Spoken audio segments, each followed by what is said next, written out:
أعوذ بالله من الشيطان الرجيم. بسم الله الرحمن الرحيم. أم اتخذوا من دونه أولياء فالله هو الولي وهو يحيي الموتى وهو على كل شيء قدير وما اختلفتم فيه من شيء فحكمه إلى الله ذلكم الله ربي عليه توكلت وإليه أنيب فاطر السماوات والأرض جعل لكم من أنفسكم أزواجا ومن الأنعام أزواجا يذرأكم فيه ليس كمثله شيء وهو السميع البصير له مقاليد السماوات والأرض يبسط الرزق لمن يشاء ويقدر إنه بكل شيء عليم۔ سورہ شورى آیات 9 سے 12۔ آیت نمبر 7 میں یہ بات جانی کہ اللہ تعالیٰ نے آپ پر قرآن مجید کو عربی میں نازل فرمایا ہے تاکہ آپ القریٰ والوں کو ڈرائیں اور جو اس کے آس پاس ہیں انہیں جمع کیے جانے کے دن سے ڈرائیں جس میں کوئی شک نہیں ہے۔ ایک گروہ جنت میں ہوگا اور ایک گروہ جہنم میں۔ ام اتخذوا، یا انہوں نے بنا لیے ہیں، من دونہ، اس اللہ کے سوا، اولیاء، کارساز، کام بنانے والے۔ مشرکین مکہ اللہ کو بھی مانتے اور ساتھ ساتھ غیر اللہ کی بھی پرستش کرتے، فرشتوں کی عبادت بھی کرتے، مورتی اور مجسموں کو بھی پوجتے، انبیاء اور صالحین کے مجسمے بھی بنا کر رکھے ہوئے تھے۔ تو یہاں یہ سوال کیا گیا ہے اور یہ سوال اظہار تعجب اور انکار کے مفہوم میں ہے۔ ام اتخذوا، یا بنا لیے ہیں انہوں نے، من دونہ اولیاء، اللہ کے علاوہ اولیاء، فاللہ، بس اللہ تعالی، هو الولی، وہی کارساز ہے۔ اللہ کے علاوہ کوئی کارساز نہیں ہے۔ اللہ اپنی اس صفت میں بھی یکتا ہے، اس لیے باقی سب کا انکار کر کے فرمایا پس اللہ ہی ولی ہے۔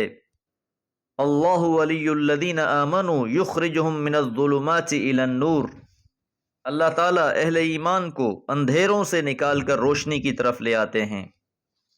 اللہ ہی کارساز ہے۔ وَهُوَ يُحْيِي الْمَوْتَى، اور وہی زندہ کرتا ہے مردوں کو۔ وَهُوَ، اور وہ اللہ تعالیٰ ہی، عَلَى كُلِّ شَيْءٍ، ہر چیز پر، قدیر، قدرت رکھتا ہے۔ تمام اختیارات بھی اللہ وحدہ لا شریک کے ہیں، تمام مخلوقات کی ضرورتیں بھی اللہ ہی پوری فرماتے ہیں، اور اللہ تعالیٰ ہر چیز پر قدرت رکھتا ہے۔ وَمَا اخْتَلَفْتُمْ فِيهِ، اور جو تم نے اختلاف کیا ہے اس معاملے میں کہ اللہ کے سوا اوروں کو اپنا کارساز سمجھ رکھا ہے، فَحُكْمُهُ إِلَى اللَّهِ، بس اس کا فیصلہ بھی اللہ کے ذمے ہے کہ ایک طرف محمد الرسول اللہ صلی اللہ علیہ وسلم اللہ کی طرف بلا رہے ہیں اور دوسری طرف مشرکین یہ اپنے ہیلے پیش کر رہے ہیں، هَؤُلَاءِ شُفَعَاؤُنَا عِندَ اللَّهِ، کہ یہ سب تو ہماری اللہ کے ہاں شفاعت کرنے والے ہیں، آخرت میں ہمیں بچوانے والے ہیں، اللہ کا تقرب دلانے والے ہیں، جبکہ حقیقت میں ان سے مطلوب یہ تھا کہ ان کا سارا توکل اور یقین اللہ پر ہوتا۔ ذالکم اللہ ربی، وہی اللہ تعالی میرا رب ہے۔ پیغمبر علیہ الصلوۃ والسلام کے ذریعے سے اس بات کا اعلان کروایا جا رہا ہے کہ وہی اللہ میرا رب ہے۔ علیہ توکلت، اسی اللہ پر میں نے بھروسہ کیا ہے، وَإِلَيْهِ، اور اسی کی طرف، انیب، میں رجوع کرتا ہوں۔ تمام معاملات میں توکل بھی اللہ پر اور تمام معاملات میں رجوع بھی اللہ کی جانب۔ فاطر السماوات، اللہ تعالیٰ کی مزید صفات بیان کی جا رہی ہیں کہ وہ اللہ جو آسمانوں کو تخلیق کرنے والا ہے، والارض، اور زمین کو، جعل لکم، بنا دیا ہے اس نے تمہارے لیے، من انفسکم، تمہاری جنس میں سے، ازواجا، جوڑے۔ اللہ تعالیٰ ہی مخلوق کو وجود میں لانے والے بھی ہیں اور پھر ان کے جوڑے بنانے والے بھی ہیں، اور یہ جوڑے انہی میں سے بنائے ہیں۔ وَمِنَ الْأَنْعَامِ، اور چوپائے جانوروں میں سے بھی ازواجا جوڑے۔ تو اللہ تعالیٰ نے انسانوں میں بھی مرد اور عورتوں کو بنایا، جانوروں میں بھی نر اور مادہ کو بنایا۔ یَذْرَؤُکُمْ فِیہِ، اور اسی میں تمہاری تخم ریزی کی، جوڑوں کے ذریعے سے ہی انسان کی بھی اور جانوروں کی بھی نسل کو بقا بخشا۔ ایسا نہیں ہے کمثلہ، اس اللہ کے جیسی شیء کوئی بھی چیز۔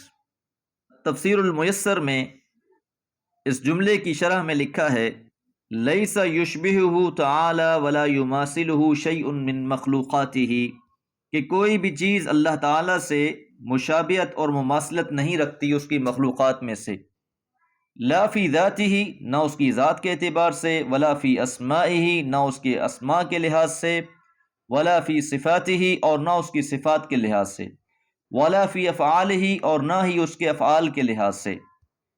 لأن اسماءہ کلہا حسنی، کیونکہ اللہ تعالیٰ کے تمام نام اسماء حسنی ہیں، وصفاتہ، اور اللہ تعالیٰ کی صفات صفات کمال، اکمل صفات ہیں، وہو غیر مشارک، اور اس کا کوئی بھی شریک نہیں ہے اس کے کسی افعال میں، وہو السمیع البصیر، اور وہ اللہ تعالیٰ خوب سننے والا اور خوب دیکھنے والا ہے۔ تو اللہ تعالیٰ کی صفت ہے کہ وہ خوب سنتا ہے، جب بھی کوئی اسے پکارتا ہے وہ پکار سنتا ہے۔ ہم ہر نماز میں یہ اقرار کرتے ہیں سمع اللہ لمن حمدہ، اللہ نے سن لی اس کی جس نے اس کی تعریف کی۔ قد سمع اللہ قول التی تجادلک فی زوجہا، سورہ مجادلہ۔ اللہ بصیر ہے، کوئی چیز کائنات کا کوئی ذرہ بھی اللہ کی بصارت سے باہر نہیں۔ لہ مقالید السماوات والارض، اسی کے قبضہ قدرت میں ہے چابیاں آسمانوں اور زمین کی، زمین اور آسمان کی کنجیاں اسی کے ہاتھ میں ہیں، وہی مالک ہے اور اسی کا تصرف ہے، وہ جو چاہتا ہے کرتا ہے۔ زمین و آسمان کا مالک بھی وہی ہے، تمام خزانے بھی اسی کی ملکیت ہیں، اور تمام کی تمام چیزیں اسی کے حکم کی پابند ہیں۔ یبسط الرزق، وہ کشادہ کر دیتا ہے رزق کو، لمن یشاء، جس کے لیے وہ چاہتا ہے، ویقدر، اور تنگ کر دیتا ہے۔